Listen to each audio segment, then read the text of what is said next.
Hello viewers, a very good morning. Mamukase. It has been a wonderful moment being with you since yesterday. And in our absence, we had by-elections in Nyanga. We also had by-elections in Berengwa. We lost those by-elections despite the efforts from our teams.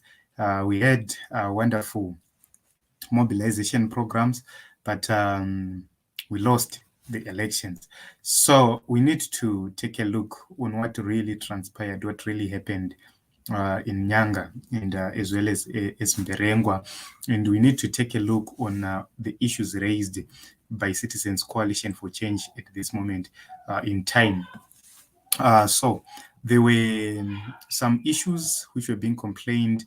If you look at this report from HSTV News, they say that CC Zimbabwe has raised concerns over data which shows there were more voters who voted than those registered. And we need to take a look on this comparison here, where we had several polling stations with 100% voter turnout. So if you look on these places, you see that this is Chiredzi West. Chiredzi West, we had total valid votes 850, but the registered voters were 473, and we had 179% voter turnout there, which is worrisome. We have Gwanda Central with Jawunda Primary School, where we had 806 votes, and the registered voters are 461, and that is 174.8%. We also have Mangura, that is Hillrise Farm Settlement, with 299 votes compared to 275 registered voters. Then Mberengwa North Rushinge Primary School, it's 674 votes against 422 registered voters. We also have Chiundura with 544 registered votes against registered voters of 402. We have Chegutu West with 212 votes against 189. Then we have Mukoba Mambo B Secondary School, we have 588 votes and against 539 registered voters. And then we have in Zaka West, we have Manasa Business Center tent, 512 against 484 registered voters. So if you look at on these issues and on these figures, you see that there is manipulation there.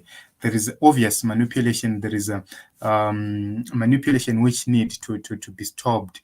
And for us to be able to do so, as citizens, we need to get into this issue of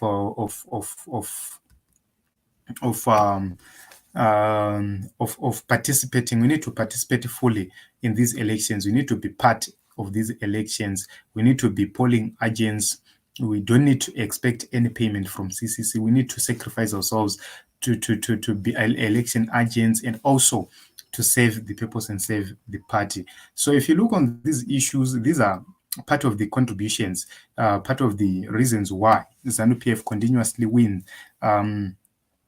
is continuously winning elections at our expense, is because we have a lot of citizens who are not willing to take part in these elections. We have people who want to be paid for them to represent their own change. So we end up not having enough polling agents at certain polling stations, and we need to correct that as we head towards 2023 elections. But there is a very important discussion which President Chamisa held after the by-elections, which were held in March this year. And we need to take a look on what he said, because the same things he said there are still applying at this moment in time and are still affecting us in terms of mobilization, in terms of whatever we want to do elections. So those issues are very important. Let us take a look on what he said, so that you get to know why ZANU-PF is continuously winning and what we need to do to make sure that we stop that. So I don't know if I will be able to do so. If I'll be able to share this one. Let me try to see if I can share this one with you here. Okay. Let me try to share this one with you here. Right. It's here. Well, thank you very much. I must say that in the villages, in the communal areas, in the countryside, people are literally held captive. They are literally subjected to terror. In fact, exercising the right to vote is almost equivalent to inviting hazard and risk for life. People get their houses touched and burned, property destroyed, and even their lives put in jeopardy on account of them expressing their views. Food has been weaponized as a political weapon. People cannot have access to government programs unless if they are card-carrying members of ZANU-PF. So almost keeping those zones no-go areas for any other alternative view. That has continued to be a problem. Traditional leaders have been asked or commanded to commandeer people, from much of them, into voting booths and asking them to pretend that they cannot read or write. And then, of course, they have to be assisted in terms of our law if somebody is not able to read or write on or by themselves. That has been the problem. And this is attacking the very heart of our independence. Independence was about one man, one vote. The liberation struggle was about the dignity of the citizen, to be able to have the sovereignty of will, the sovereignty of deciding who should govern them. But this has been attacked by ZANU-PF. ZANU-PF does not believe in a vote. ZANU-PF does not believe in freedom of choice. ZANU-PF does not believe in freedom of assembly or freedom of association. And we have said this has to be fixed. And this is why we want electoral reform. And we want SADC to help us help ourselves, particularly in the run-up to the election. What's happening with the MDC? I mean, I know that there was... So basically, if you are to listen to what President Nelson Chamisa was saying, he said this in March, and the same things are still happening in various places, in various areas, especially in the rural areas. That is what is happening. And we need to make sure that we educate our relatives, we talk to our relatives, make them see reasons why we need to bring change. There is no need for them to be violent. There is no need for them to beat other people, especially those in the opposition cycles or those who differ with them politically. So you see that when these by-elections come, these things continue to come and continue to affect us. And we need to find strategies. We need to work together as a team and make sure that we formulate strategies which are going to help us, which are going to make us benefit from our mobilization. So you see that that is where we need to field candidates who resonate with the people, candidates who are known by the people, candidates who the people believe in. That is the best solution for us to win in 2023. Let us field candidates who are loved by the people, who can easily win the hearts of the people. So you see that when we have a candidate who is serious, a candidate who is visible, a candidate who is hardworking, you see that the people who just vote for that candidate and who overlook ZANU-PF. So we cannot rely on ZANU-PF's Bora Msango, because even if ZANU-PF is to do Bora Msango, what is going to happen is that they will do Bora Msango to the presidium, but to the MP and the councillor, they'll still vote for their MP and their councillor. And we need to deal with that. That is the main problem we're facing at this moment in time, because the ZANU-PF councillors are people who are with the people each and every time, in terms of giving food aid, in terms of giving fertilizer, in terms of giving seed. These are the people who are doing that on behalf of the president when they are doing their command agriculture activities, which means when the people go to vote, they are voting for people who are directly involved in distribution of these things. So we need to find an alternative. We need to show the people of Zimbabwe that they have more potential than this command agriculture and digger which we need to show them that they have more potential than Pumvudza. We need to show them that they can do much more better without ZANU-PF. But with a functional government, we need to show them where everything is going wrong. So if we can't go to mobilize and show them, it means we'll still go to an election and lose, because raw areas are difficult to deal with. Raw areas need people who are serious, people who are committed, and people who are brave. And let us be brave, and let us make sure that we commit ourselves to victory. So these by-elections came, we learned a lot of lessons, and we need to adjust, because we have only a few months left before an election, less than a year for us to go to the 2023 election. And we need to show people an alternative. When you have something which is not working well, you put an alternative, and that alternative should not be the same with what is there. The alternative should be different. The alternative should be very powerful, and the alternative should be very promising. And that is what we need to do as a people. So going forward to 2023, very soon, we will no longer have by-elections, because 9 months from the election, if I'm not mistaken, you won't have any by-elections. So it means we need to draw lessons from these elections we have lost.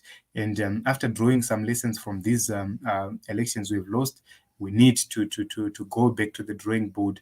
Each and every person must not expect President Nelson Chamisa to do everything. We have to do it on our own, because he can't cover the whole nation. He can't cover each and every place. So we need to be there. We need to make sure that he is known. We need to make sure that the message is reaching each and every person, especially those in the rural areas. So find a specific group in your area, target that group, and make sure that you begin to mobilize. So this is it, Team Zimbabwe. Elections came, and we lost these by-elections. It's a sad scenario, but it's a learning curve. We have the major event in 2023. That event we are not going to miss, or we are not going to compromise. In 2023, no compromise. We are not going to miss that opportunity.